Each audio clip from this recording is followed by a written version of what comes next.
You'll never believe this, but I finally found Carnivine in the Great Marsh. I know everybody else and their mom apparently caught one already, but it took me this long to freaking spot it in the binoculars.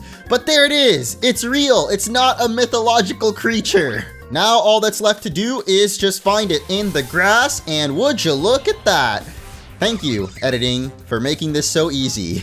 Can we actually catch it though is a real question, because I've heard so many horror stories of people finding shinies in the Great Marsh and then not being able to catch them, and even though this isn't a shiny, I was still scared that it might run away for some reason, but we got it first try. What the frick, that was so easy.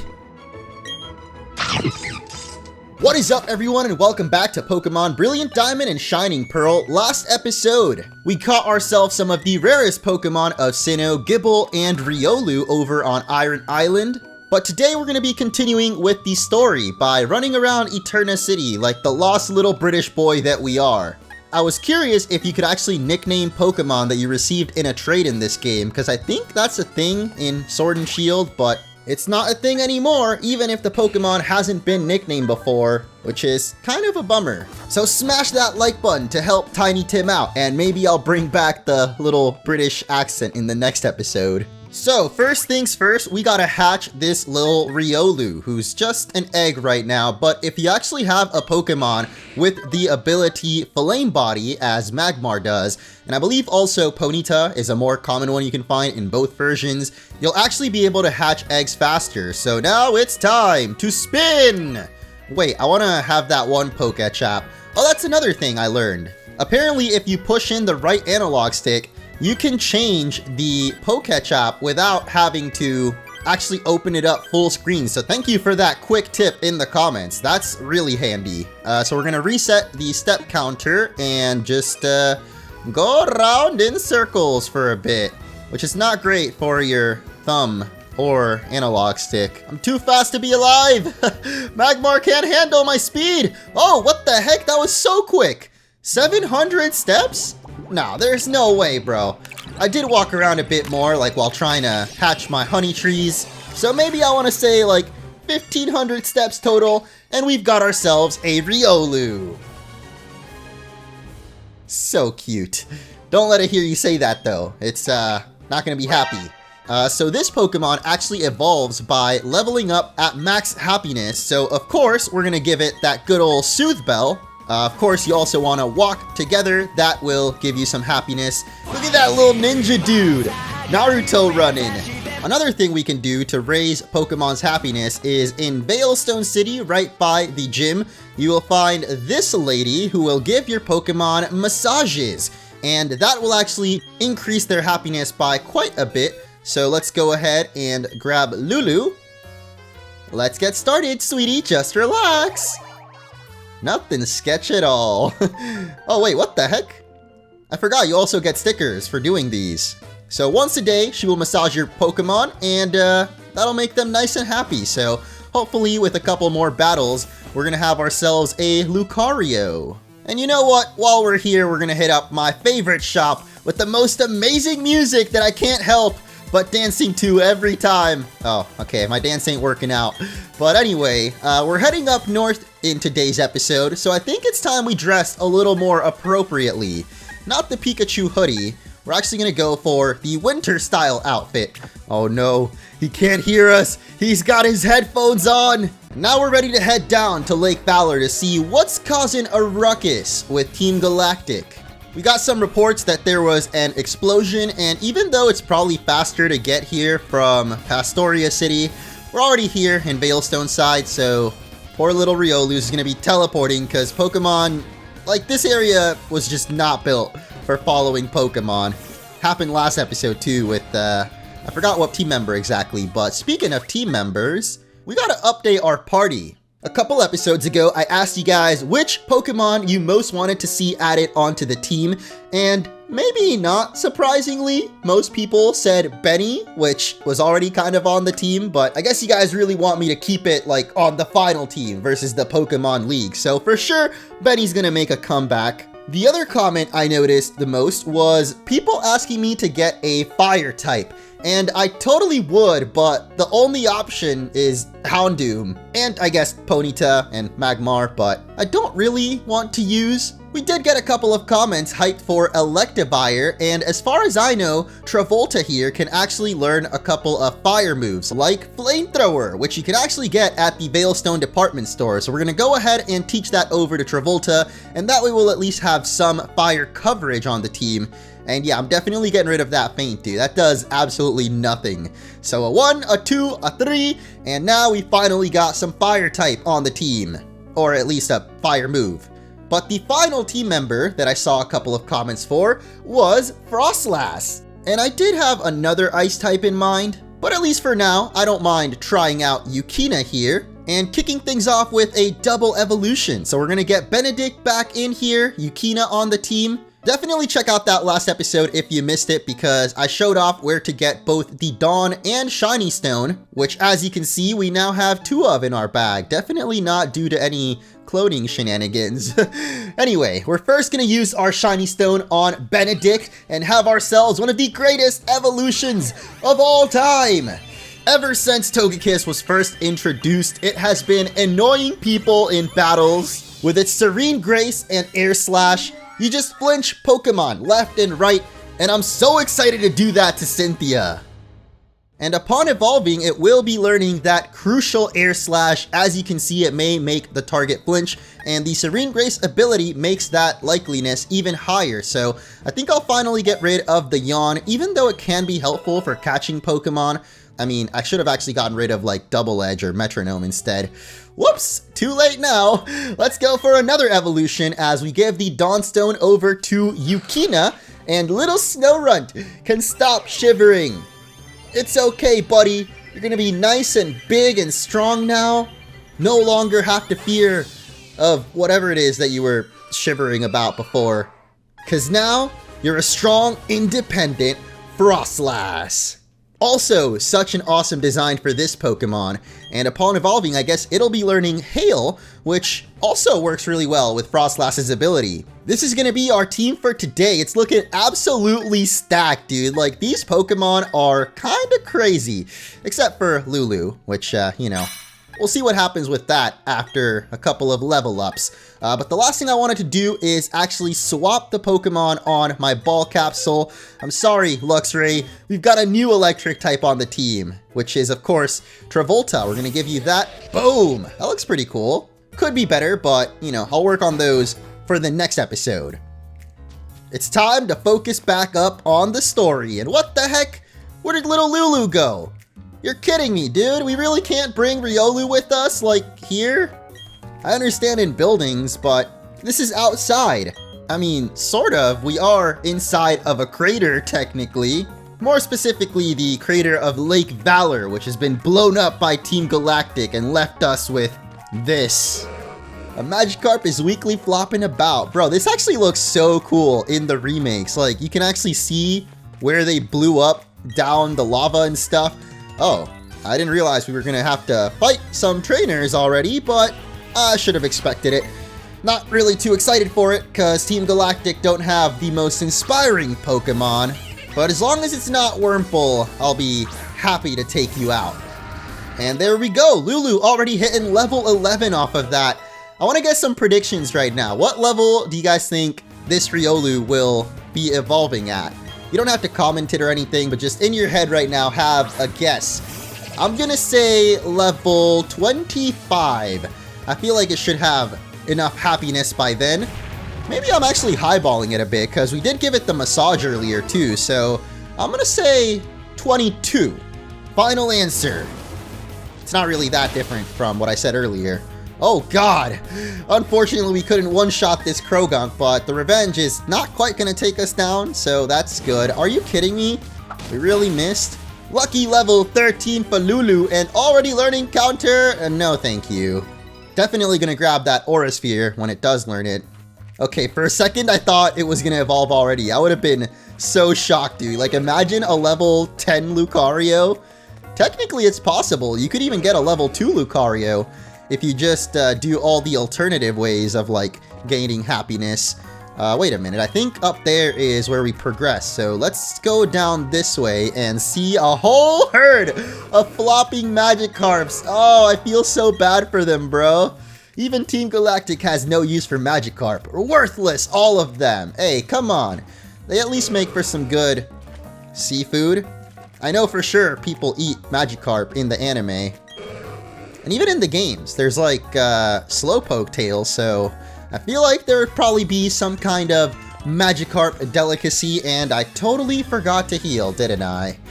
I'm always forgetting to heal my Pokemon. If you haven't realized yet, that's kind of a thing here on my channel. I am horrible at remembering to heal. Thankfully, it's just a Golbat in our way, so we can easily knock that out without even worrying about taking any more damage. And there's level 15. We're getting closer, dude. I almost want to lower my bet down to like level 20 or something. And hey, let's actually test out Benedict with that new Air Slash. Even though it's just a Croagunk coming out, like I'm pretty sure any one of our Pokemon could handle it. We'll just guarantee the victory here. Air Slash for the win! Can't even see if it flinches because it's just gonna one-shot it. But I like the animation. I think it might actually be the same one as Air Cutter, which we have on Toko. Even though if we have both Toko and Benedict, technically we would have 2 flying types on the team, so I don't know what we're gonna do about that. Like I said, there is another dark type.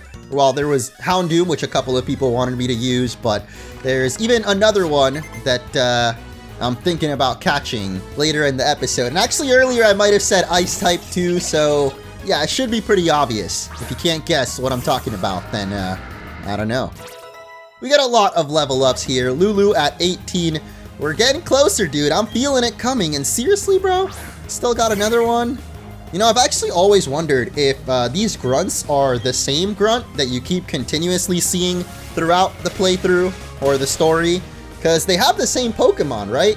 Like, there was a dude that had a Cascoon and Silcoon at the beginning. Now he's got Beautyfly and Dustox, so I wonder if it's literally the same guy or they just have only like 5 Pokemon that they can give out to all the grunts. I mean, like, is it the same Silcoon and Cascoon that he kept training and evolved, or did they just give them stronger Pokemon now because we're getting stronger? And if they can just get stronger Pokemon at will, like, why not just give them level 50s right from the beginning, you know? Then you wouldn't be struggling against a little kid. But, okay, I finally remembered we gotta heal, so take that Moo Moo Milk, and Pachi should be nice and ready for... You're not even a trainer, what the heck? Are you one of those nitwits we fooled into guarding the entrance? Doesn't matter who you are, it's too late to make a difference. Things are gonna get really interesting now. All the legendary Pokemon are gonna be brought to our HQ in Veilstone. I think there's a hidden item somewhere around, but I don't really want to bother looking for it. Whoa! I really like the perspective here in the cave. What the heck? This is so awesome. Maybe not perspective, but like the camera angle? It's not necessarily the top-down view that we usually do, but you know what we're really here for. It's time to fight the next Galactic Commander. The mission is proceeding without a... Oh, I didn't think that said hitch. The boss should be pleased. Everything is for everyone, and for the good of Team Galactic. I recognize your face. You're the child who raided the Team Galactic building in Eterna City. Jupiter should be ashamed of herself, being beaten by a child. But anything and anyone that opposes Team Galactic must be crushed. Even the very thought of a position will not be tolerated. So this is going to be the third and final Team Galactic Commander, Saturn. Yeah, that's the one. Mars, Jupiter, and Saturn are the names of the 3 commanders. And I think there's also a guy named Pluto, or at least in the Japanese version, his name was Pluto. I'm pretty sure they changed it to like Charon, which I don't really like as much. Pluto is definitely cooler, though technically not a planet anymore. I don't remember exactly when that was changed. I mean, if you were born in the 2000s, you probably didn't even know Pluto used to be a planet. Or maybe they teach that in science class. I don't know, but when I grew up, Pluto was still a planet, which maybe gives me a little bit of age there. Or makes me feel old or whatever. Anyway, the 3 main galactic commanders definitely named after planets, but I would love to see more of them. Like, maybe in Platinum, or perhaps in Legends Arceus, we might see some other galactic commanders named like Mercury or Saturn. Wait, isn't this guy Saturn? Oh gosh, I literally already forgot. But flamethrower right now, not doing too much damage since whoever decided to use Rain Dance weakens fire type moves, which kind of sucks. Like, we finally got a fire move on the team and we can't even make good use of it. To be honest, if I went for Thunder Punch, it probably would have done more, but now we're confused, so we gotta hope that the Lucky Duckies are on our side. And as always, it seems like they are. Boom!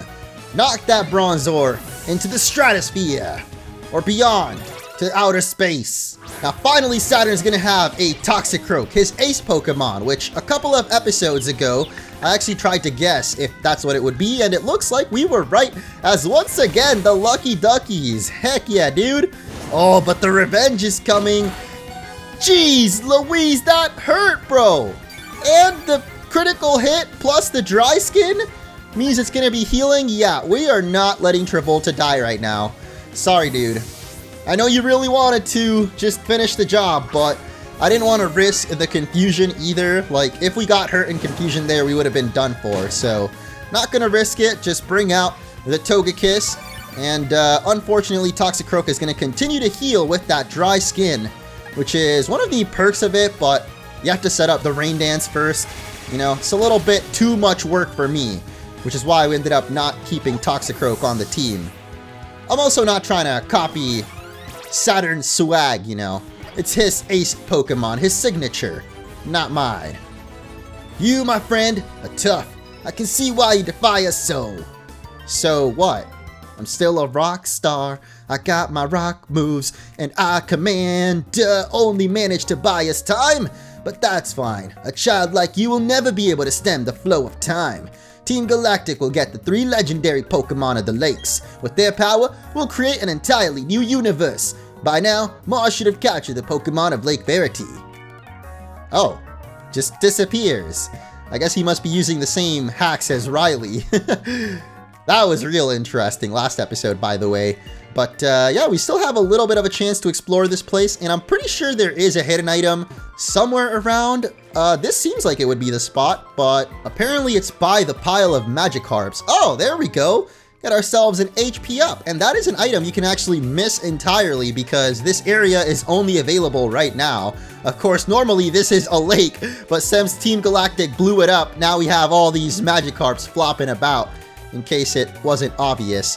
So now, when we head out, I believe the lake should be back to normal. Or maybe it's not until later. I'm actually curious now. Hold up. Okay, the lake is still blown up. That'd be really weird if somehow it was just back overflowing like 2 seconds later. Although I'm still wondering how the lake gets filled up at all. Like, that's a lot of water you gotta bring back in there. But next up, oh, I guess we've actually got to go down back to our hometown of Twinleaf, to Lake Verity. I thought we were ready to head to a cutie up north by Snowpoint, but nope, I guess we've got to go back home real quick. Oh wait, wasn't that our house? I want to go see our mom actually. It's been a minute. Can't just come back to Twinleaf and not say hi. Are your Pokemon healthy? Take a quick rest, dear. Aw, thank you. They actually weren't healthy, I don't think.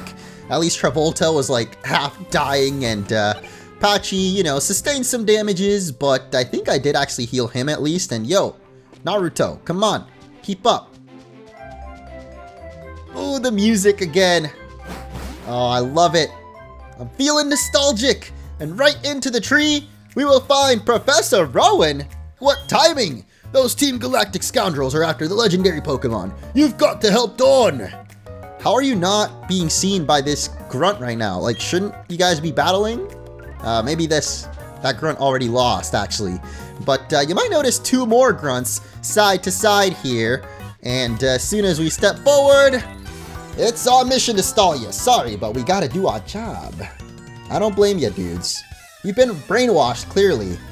I mean, I don't know what other reason there would be to have such hideous hair. I think I made a joke out of it in a previous episode, like, do they dye their hair and cut it that way, or is it just a wig? But I'm pretty sure it's like actually their real hair. And it plays into the whole idea that they're basically part of a cult, which is Team Galactic. And as part of like their initiation or maybe like a hazing ritual, they all got to get their hair done in that super silly way. It makes a lot of sense. I don't know who came up with it, if it was Cyrus himself or maybe the commanders, because the commanders all seem to have pretty silly hair as well, but they're at least more unique. Like, they have different colors and different styles, not just the blue bowl cut. Cyrus does have blue hair himself though, so I'm guessing he's the one that came up with these shenanigans. Ooh, the sucker punch out of Stunky. Didn't see that one coming. Here's a better punch for you though. I'll one-up you real quick with a critical hit. Oh my goodness, that is a lot of damage from Aftermath. Jeez. I feel like Cyrus, like, maybe he just wanted everybody to look a little bit more like him, so he made them all have blue hair. But then why the bowl cuts? Maybe he still wanted to be the coolest out of all of them. He's like, I'm gonna keep my spiky hair. You guys all gotta have the dumbest haircut possible, so put that bowl on their head and just snip, snip. I think I said level 22. Now it's higher than that, so technically we can't know if it was gonna be 22, but as long as it evolves right now, we'll just say I was right, and I guess I was wrong. Okay, so it's gonna be higher. Maybe 25, which was my original prediction. I'll knock your Pokemon into orbit. Hey, hey, hey, that's my joke, bro. Don't tell me you also have Aftermath. That's like literally all the damage we've taken is from that. Oh, I guess it didn't this time. That's nice. Rock Tomb away the Beautifly, and please don't tell me you guys also have 6 Pokemon. Ooh, nice little crit from Pachi there. Yes, yes, I know. I love you very much, my little dinosaur. You have such little arms, but very strong head. Wait, who the heck is learning? Oh, Riolu gets Nasty Plot. Yeah, I will definitely take that, especially since our Riolu seems to be more of a special attacker than physical. And of course, they have more Pokemon. Enough is enough! Discharge! Even though that's gonna hurt our own Pachi as well, it can at least knock everybody out in just one attack, saving us some time. If I had a ground type like Torterra still on the team, that'd be a pretty strong combo actually. Discharge while Torterra's out in a double battle means that our own teammate doesn't get hurt, but of course everybody on the enemy team gets wiped out. And what the heck? What, is it Bidoof? Oh my goodness! One of the Starlies from the very beginning of the playthrough seems to be back for vengeance. Well, we've grown quite a bit since then, little Starly. I'm almost tempted to just, you know what, let's do it, dude. I feel so bad, but we gotta teach this little Starly a lesson. Not to mess with us, even from back then. I haven't forgotten. And now it's time to take on another Galactic Commander. Should we actually switch up our Pokemon? I know that this lady's got Purugly, so maybe we put Travolta up first and also heal up. Her first Pokemon's probably like a Zubat or something, so this works out. That face, it brings back bad memories. I'm talking about the Valley Windworks. I caught a whole lot of trouble from that little incident. What's with that look on your face? You do remember me, don't you? How could I forget that? Fine, whatever. I'll tell you who I am again. I'm Mars, one of Team Galactic's commanders. How cute. You two think you can save the day in your little game of heroes? Not a chance. Not even a teeny one. You're all going down. Why's she all smiley about? I like when she has the serious face, but then this just looks kind of goofy. We're challenged by Commander Mars, who is actually confirmed to be appearing in Legends Arceus under a different name, so I guess even if more commanders somehow showed up in that old school game, or, you know, the passive Sinnoh, they wouldn't even have the planet names. Like, she's known as Arezu, or her ancestor, I guess. Not even Mars, so if there was, for some reason, a Mercury or Venus commander, they wouldn't even have that name anymore, so I don't know. Here comes her Purugly, though. And we've got something of a rude awakening for you, dude. I wouldn't call it body shaming, but the low kick does sort of expose Purugly's extra roundness, you could say.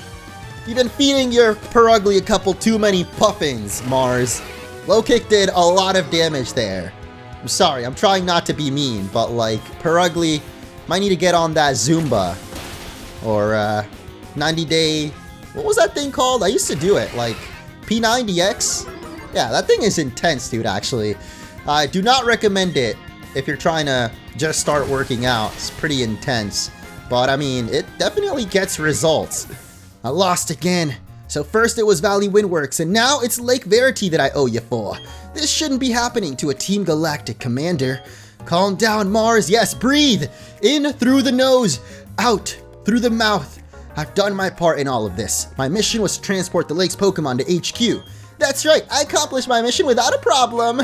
Team, we're pulling out. The boss is waiting at the HQ. The Pokemon of the 3 lakes are connected somehow. Thanks to Saturn's grandstanding at Lake Valor, a cavern appeared here. It was the cavern where the Pokemon Mesprit slept. Mesprit appeared too, probably to go help its friends. That worked out well for us. It was super easy to catch. What? So now we've got them all. Mesprit, the being of emotion. Azal, the being of willpower. Yuxi, the being of intelligence. Now that we have all 3, you can look forward to what Team Galactic has in store for them. What the heck? How is Mesprit easy to catch? In the postgame, that's like the only one that's roaming, so you have to like go around the region to even find it, let alone catch it. I see this also occurred at Lake Valor. Did it though? Another legendary Pokemon was taken away. Both of you were up against full-fledged criminals. The fact that you're unharmed is reason enough to celebrate. Yeah, speak for my Pokemon, bro. What about Acuity? His butt safe? Oh no, not the butt! Why don't you like call him or something? Do phones not exist yet at this point in the games? I mean, I'm pretty sure phones were a thing back when the original Diamond and Pearl came out. Like the Razor, everybody was rocking that. Except me. I wasn't allowed to have a phone until like 2010? Or well, I wasn't really not allowed to have one, but I just didn't get one. Like, my parents didn't buy one for me, and I didn't really have any money, but I think when I got into high school, and I had to, like, go on my own all the way to the city, like, commute on the train and stuff, my grandpa was like, okay, fine, you can have a phone, bro. And he got me a BlackBerry. Even though I think the iPhone was already a thing, I actually didn't end up getting an iPhone until, like, maybe 2012. I don't remember exactly which iPhone it was, but I bought it with my own money when I actually started making YouTube videos, or I got partnered on YouTube rather, and started making my own money. I finally got myself the upgrade, and ever since then, yeah, I mean, the iPhone has kind of stayed the same, hasn't it? Actually, I shouldn't say that. They've improved it a lot. I'm just kind of more of a on the Samsung side nowadays. I'm a little bit of a Samsung fanboy. I love their screens and their TVs, and we're gonna make our way over to this escape rope, which we totally could have gotten earlier, but I guess we never entered Mount Coronet from this way. I believe this leads back to Celestic Town. Yes, and actually now that we've got strength...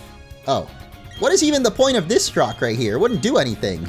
I guess we gotta wait until we get Rock Climb to get everything on this route. So, back into the cave. And I'll continue talking about my love for Samsung, dude, because if you guys don't know, I think they actually make the screens for iPhone too. Whenever the iPhone changed to OLED, I don't know if Samsung came up with the tech, but they're the ones that I've known that have had OLED forever, which is what the new Switch is as well. It's basically like whenever there's black on the screen or like very, very dark, like the corner right here of the cave, if you have an OLED screen, the individual pixels will actually be turned off. So basically it'll give you true black instead of just like dimming the screen to as dark as it can be. Sorry to geek out on you a little bit there. I'm a huge fan of Samsung. Like, honestly, I've had their phones since, I think the S, I honestly don't remember, but it's been like 6 or 7 years I've had a Samsung phone, and I have not had no complaints at all. But it's a little foggy in here, so let's load up that Poketch, and the Staraptor will appear out of nowhere to blow that away. Which reminds me of another little change that I would have liked to see in these games. I'm not going to complain too much. I could tell in the comments you guys did not like all of my critiques in the last episode. Well, some people thought it was valid, and then other people were like, bro, you're complaining too much, which I agree. I just think one episode out of the whole series ain't too bad. But rather than complaining, I just want to say a slight improvement that I would like to see in future Pokemon games regarding HMs. I would love to see HMs actually be part of your team, but not actually a move that you have to waste a slot on. So for example, as long as you've already unlocked the TM for Surf, or the ability to use it, like you have the badge that enables it, what if any water Pokemon on your team that is capable of surfing could just have it as like a sort of field move. So they would be basically a separate sect of moves that you don't use in battle, but you can use outside in the field. I think Legends Arceus is actually going to do something similar to that, but obviously they haven't come out yet, so we'll have to wait and find out exactly how it works. But at least from the trailers, it kind of looks like that's the case. Like, I've seen a couple of different Pokemon can shake berry trees, and I don't know if that's exactly a field move or whatever, but for example, Basculegion can surf in that game, and then you can ride on Wordeer. But it'd be cool if you could ride on like any Pokemon that's capable of it, like in Let's Go. Actually, that's the closest thing I can think of is Pokemon Let's Go. There's so many Pokemon available that you can surf on, fly over the region with, like Aerodactyl, Charizard.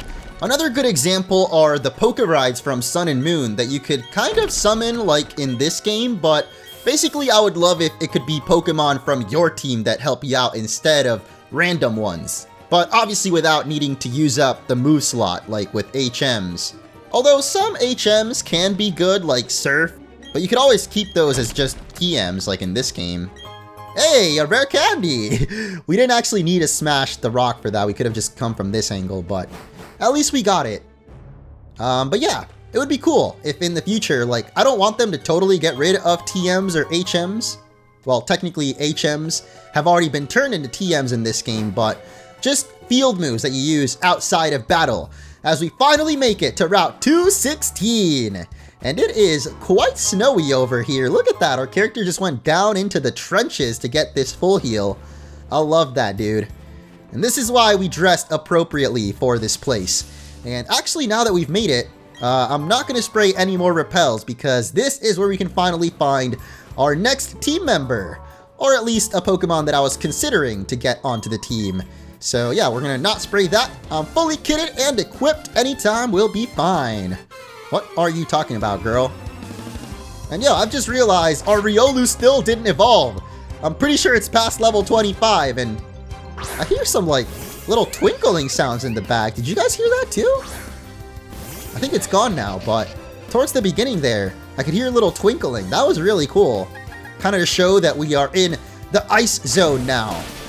And I've noticed too that when you enter a battle in like a cave area or there's like rocks around, there's also a little rock sound effect at the beginning that doesn't always happen.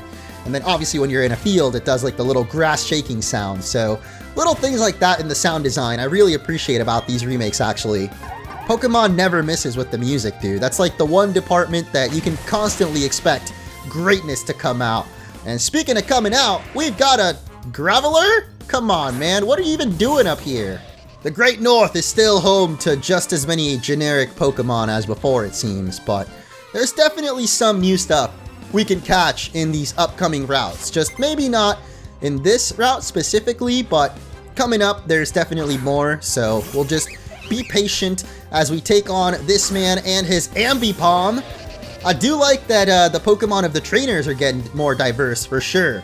Like, I think this is the first time we found a Ambipom. Definitely fought a lot of Apoms, but not the evolution. As it goes for the tickle. That's one of the funniest moves ever, dude. Like, it really just tickled us. What is that? Is it supposed to hurt? Because, yeah, tickles do actually hurt if you go too hard. My aunt used to do that when me and my sister were really young. She would, like, tickle our rib cage? That sounds painful just describing it, actually. So I don't know why she would do it, but she would literally call it cosquillas hasta morir, which translates to tickling until death. It's weird because as an adult, I don't think I'm really all that ticklish anymore, and I don't know if it's the same for everybody because I know that there are definitely some people that are still just as ticklish as grown-ups, but I don't know. I feel like I have like one spot actually around that area, like the ribs or like under the armpit, and hey, is it finally happening? Yes, sir! Lulu is going to be evolving at level 28. So a little bit later than my guess at least, but maybe one of y'all got it right. I don't know if you commented or what, but if you guessed 28, congratulations! We have now got a Lucario, the Aura Pokemon. Has the ability to sense auras of all things and understands human speech. Oh, dude. I didn't know that was part of the Pokédex entry, like, in the games. I thought that was a thing just in the anime. Like, I know Lucario and Mewtwo and a couple of other Pokemon mostly legendaries or like psychic types. They have telepathy, so they can talk to humans, but I didn't realize that was a thing in the games too. That's pretty cool. Anyway, I don't think I'm actually going to be using Lucario on the team, even though a lot of people did comment about it. I don't know actually, I would be down to use Lucario. After all, we did get Flash Cannon from Byron, so we could have a special attacking Lucario. With the nasty plot, it would probably do some pretty good damage. And I guess this skier doesn't want to battle? Like, do I have to step directly in your... Jeez, what the heck? Are you kidding me? Okay, fine. I'll just talk to you, bro. Am I capable? Yes, I am capable. I'm gonna show you if I'm capable. How about that? Of battling? Yes. Skiing? Definitely not. Although I've never actually tried skiing. I'm kind of scared to even think about it. But yo, this man's gonna have the Sneasel, which is actually the Pokemon that I was thinking about earlier, and can definitely be found somewhere around these routes. So we're gonna take a look around after this man's depressed about the fact that I'm a better skier than him, even though he's been doing this for years. Get good, you little skeeter. And here we've actually got the Snowbound Lodge, a warm little bed, or a warm bed and little else. So it's a little bit of a rest stop. And we do need a bit of a rest, don't we? In fact, I might just call it an episode here, because it's been going on for a minute, and I don't think we're going to make it all the way to Snowpoint Gym in this episode, so we'll at least wrap things up by taking on this last trainer, and then also having a look around in the grass here, because I'm pretty sure we can find that Sneasel that I'm looking for, as well as a couple of other ice Pokemon that you couldn't have caught up until this point. But that reminds me, now that we've made it to the snowy areas, like on this route, I'm pretty sure you can actually dig down into the next section of the underground. Another one bites the dust, or snow in this case. And now we can take a look around in this grass. I think you can find Sneasel, but also Snover is in here. And hey, we're actually going to get Sneasel on the first try. Is it male or female though? I think the male has a longer little feather on its head. So this might be a female Sneasel here. And any second now. Ha! There we go, level 32. Female Sneasel. What Pokeball do I want to use? I mean, on the first turn, obviously Quick Ball is the best, but I kind of want to have all my Pokemon in different types of balls. It looks really cool when you go to the Pokemon Center, and like each little Pokeball in the machine is different, but I'm pretty sure we already have Frostlass with a Quick Ball, but then again, we wouldn't really want to have two Ice types on the team. But Sneasel here is actually one of my favorite Pokemon of all time, and I think I'm going to go with a TV show reference for this one. Even though the ending wasn't super well received, I still really like the show overall, and we can't deny the impact that it had on our culture overall. So this will be Aria of House Stalk. Now, as soon as you've reached this route, I believe we can also reach the final area of the underground, but not from this bridge. I was curious if that would work, actually. I guess it's a little smarter than that. But here, let's do just local and head down underground. And yes, indeed, if we check the map, you will see we are now in the top left corner. So here, you'll actually be able to find the snowy areas, including the Glacial Cavern, which is the final type of biome or hideaway. While this one specifically is actually split down the middle, as you can see. It's half kind of bluish purple and then half white. And we could have actually accessed the white biomes before from Eterna City or Celestic Town. Geez, I don't know why I keep getting those confused, but hey, got ourselves a TM for Rock Slide. That should be pretty good for Pachi or any other rock types. But as I was saying, this is the first time you'll be able to reach the purple ice caves, which have a little bit more variety. I know for sure Snorunt should at least appear here, but for us, it's just a whole bunch more Bronzors and Bunearys as usual. Smoochum can also pop up. That's another ice type you could potentially use. But I wanted to make sure that there's no other items over here, and indeed there is a serving of leftovers. What? That's so specific, but I like it. The way that they write the serving of leftovers instead of just you picked up leftovers. And that is of course one of the best held items in all of Pokemon. When the user holds it, you will gain a little bit of HP every turn. I don't really want to fully explore this place right now. We'll probably come back in the next episode and check it out more thoroughly. So back to Route 216 we go. I don't know, I'm kind of torn between Aria or Frostlass as our ice type. I mean, both are definitely very powerful, but also very different. One uses more special attack, the other physical. So maybe I'll leave it up to you guys in the comments. Do you want to see me use Yukina the Frostlass or Aria the Sneasel, which will of course eventually become a Weavile? The nature is neutral, so nothing is raised or lowered, and then Frostlass raises speed, so that's pretty decent, but I mean, special attack not looking the greatest. I will leave it up to you guys in the comments. Vote Sneasel or Frostlass, and in the next episode, we'll decide that and head on to Snowpoint City for the 7th gym.